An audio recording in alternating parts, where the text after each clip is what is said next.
اب اس کے بعد میں ایک چھوٹے سے بچے کو آپ کے سامنے اردو کی تقریر پیش کرنے کے لیے دعوت دیتا ہوں. عروہ دانش وہ اسٹیج پر تشریف لائیں اور آپ لوگوں کے سامنے اردو میں اپنی تقریر پیش کریں. عروہ دانش. نحمد و نصلی علی رسول الکریم وعلی آلہ و صحبہ اجمعین اما بعد. محترم سامعین کرام، السلام علیکم ورحمۃ اللہ وبرکاتہ. میں آپ لوگوں کے سامنے یہاں جس موضوع پر لب کشائی کرنے جا رہا ہوں وہ ہے فریضہ امر بالمعروف و نہی عن المنکر.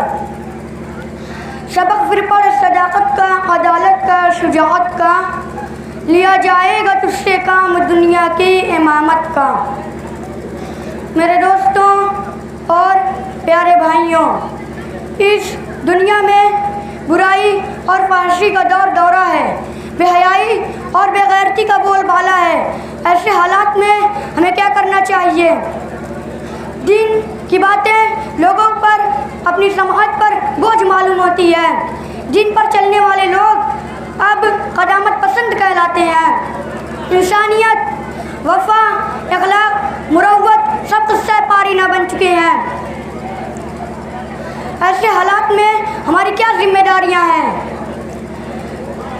ایسے حالات میں اس بگڑ رہے معاشرے میں ہمیں کیا کام انجام دینا ہے؟ میں اس سوال کا جواب دینے سے پہلے حضور اکرم صلی اللہ علیہ وسلم کی ایک حدیث مبارکہ آپ کے سامنے پیش کرتا ہوں.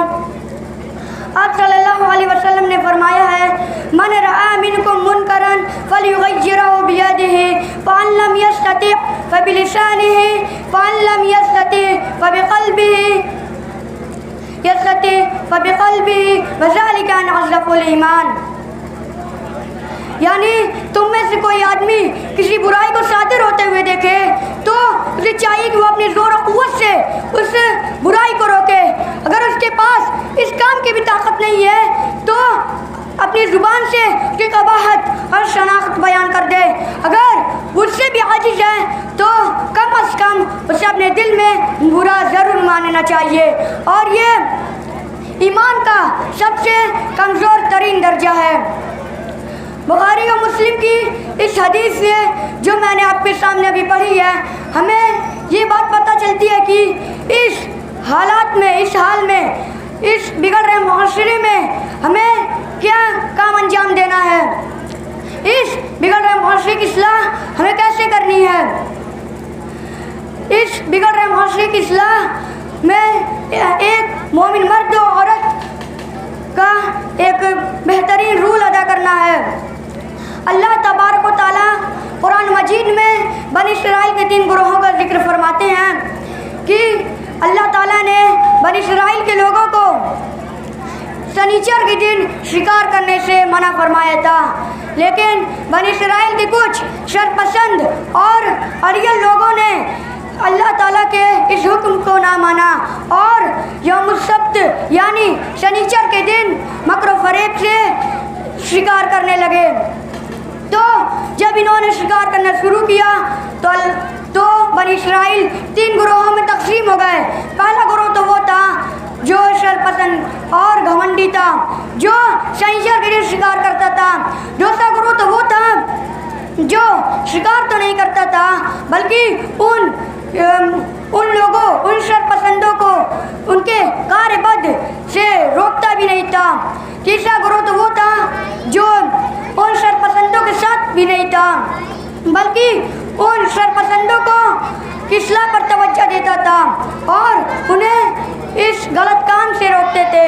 جب اللہ تعالیٰ کا عذاب نازل ہوا تو تیسرے گروہ کو چھوڑ کر وہ دونوں گروہ ہلاک ہو گئے. حضرت ابوبکر صدیق رضی اللہ تعالیٰ عنہ روایت کرتے ہیں کہ میں نے حضور اکرم صلی اللہ علیہ وسلم سے ایک حدیث مبارکہ سنی ہے. تو لوگوں نے ان سے کہا سنا ہمیں بھی بتائیے.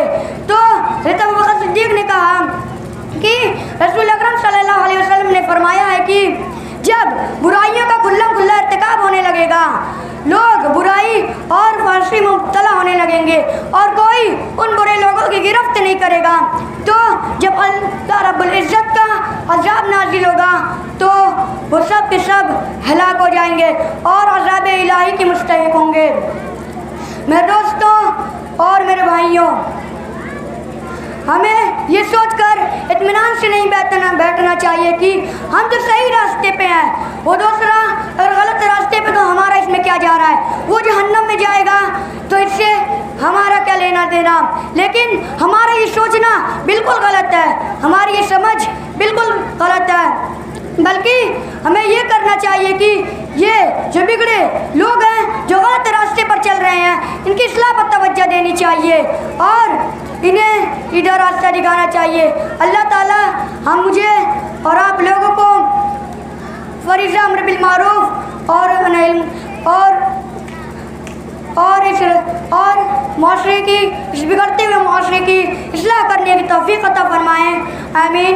وآخر الدعوانا ان الحمد للہ رب العالمین.